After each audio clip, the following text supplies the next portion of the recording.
ਹੁਣ ਪਤਾ ਲੱਗੀ ਮੁੱਛੜਾ ਵਦਾ ਤੂੰ ਮੇਰੇ ਅੱਗੋਂ ਟਾਇਰ ਸੱਟਣ ਵਾਲੇ ਟਾਇਰ ਦੇ ਵਿੱਚ ਨਿਕਤੀ ਪੁਰਾਣੀ ਟੂਪ ढक्कन ओए साला को बीमारी थी भी वह गाल आड़ दे लक्कला तख्ता निकली मैं खीर वाला की तो बैठा मी खीर की आया बैठा मी घर वास्ते तेरे में बंदोबस्त करे लो एक मिनट तू उत्ते चढ़ा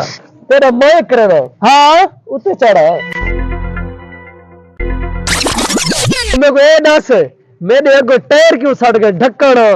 एक तो पहली गाल है मैं खीर की आया बैठा भी मेरा मोबाइल नहीं थी 1,70,000 तक इधर में आईफोन है